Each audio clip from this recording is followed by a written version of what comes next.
السلام علیکم دوستو، حاجی عبدالرحمن گنگوہی کے اچھے لوگوں میں سے تھے جو مولانا گنگوہی کے دور مسعود کی یادگار تھے۔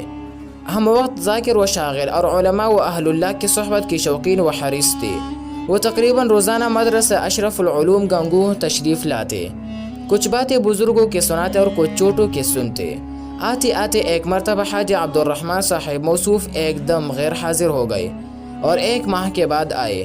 ہم نے عرض کیا کہ حاجی صاحب، آپ نے ہمیں لوگوں کو ترسا دیا اور اپنی دید کے لیے تڑپا دیا۔ اتنی مدت میں تشریف لائے ہیں، کہاں تھے آپ؟ فرمایا کہ میں اپنے بھتیجوں کے پاس کراچی چلا گیا تھا، کل ہی واپس آیا ہوں۔ طرفین سے خیر و عافیت دریافت ہونے کے بعد دوستوں فرمایا کہ میں ایک عبرتناک چشمدید واقعہ سناتا ہوں۔ ہم لوگوں نے عرض کیا سنائیے، اور ہم سب لوگ متوجہ ہو گئے۔ حاجی صاحب نے کہا، کراچی میں قیام کے دوران میری بھتیجی کی طبیعت کچھ زیادہ خراب ہو گئی تو اس کو ہسپتال میں داخل کر دیا گیا۔ اس کو دیکھنے اور ان کی عیادت کرنے کے لیے ہسپتال پہنچا تو ایک مریض نے آواز دی۔ میں آواز سن کر اس کے پاس چلا گیا۔ دل میں سوچا اس بیچارے کو کوئی ضرورت ہوگی۔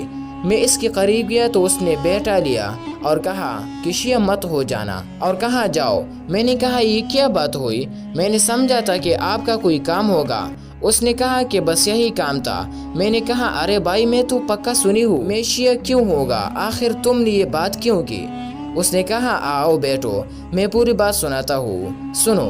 میں شیعہ تھا اور صحابہ پر خصوصاً حضرت ابو بکر و عمر رضی اللہ تعالی عنہما پر تبرہ کرتا تھا۔ ان کا بہت ہی دشمن تھا۔ ایک رات میں سویا ہوا تھا، خواب میں دیکھا کہ میں بہت پیاسا ہوں اور کہیں چلا جا رہا ہوں۔ میں نے سوچا راستے میں کہیں پانی مل جائیں گے تو میں پی لوں گا۔ اچانک ایک نہر پر نظر پڑی جس کا پانی بہت ہی صاف شفاف تھا۔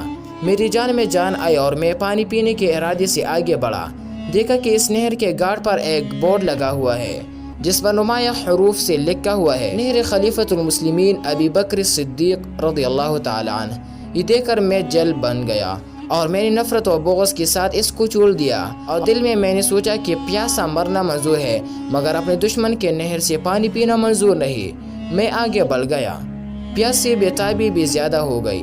ادھر ادھر دیکھا کہ کہیں پانی ملے۔ کچھ دور چل کر کے ایک اور نہر صاف شفاف پانی کے نظر آئی۔ اب کچھ ڈالس بندی کہ یہاں میری پیاس بجے گا۔ گھاٹ پر پہنچ کر دیکھا کہ ایک بورڈ پر جلی حروف سے لکھا ہوا ہے نہر امیر المؤمنین عمر بن الخطاب رضی اللہ تعالی عنہ۔ میری تن بدن میں آگ لگ گئی اور میں نفرت و غصے سے آگے بڑھا۔ دل میں سوچا کہ موت گوارا ہے مگر اس نہر سے پانی پینا گوارا نہیں۔ پھر کچھ فاصلہ پر ایک اور نہایت صاف شفاف پانی کے نظر آئی۔ میں تیزی سے آگے بڑھا اور اس نہر کے گھاٹ پر پہنچا تو اس پر ایسا ہی ایک شاندار بورڈ لگا ہوا ہے جس پر بڑے حروف سے لکھا ہوا ہے نہر امیر المؤمنین عثمان ابن عفان رضی اللہ تعالی عنہ۔ میں نے یہاں بھی پانی نہیں پیا اور نفرت سے آگے بڑھ گیا۔ اب تو پیاس کی اتنی شدت ہو گئی کہ معلوم ہوتا تھا کہ جان نکل جائیں گی۔ پھر بھی میں ہمت کر کے آگے بڑھتا رہا تو ایک اور صاف شفاف پانی کی نہر نظر آئی۔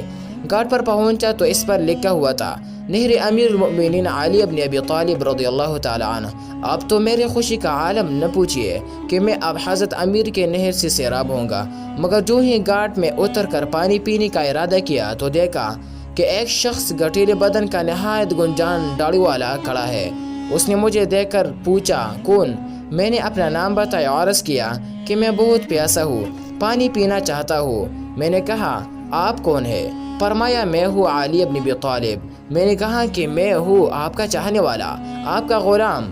انہوں نے فرمایا کہ تجھ کو اس سے پہلے کوئی نہر نہیں ملی؟ میں نے عرض کیا کہ 3 نہریں ملی مگر میں نے ان سے پانی نہیں پیا کیونکہ میں ان سے محبت نہیں رکھتا ہوں جن کے وہ نہریں تھے۔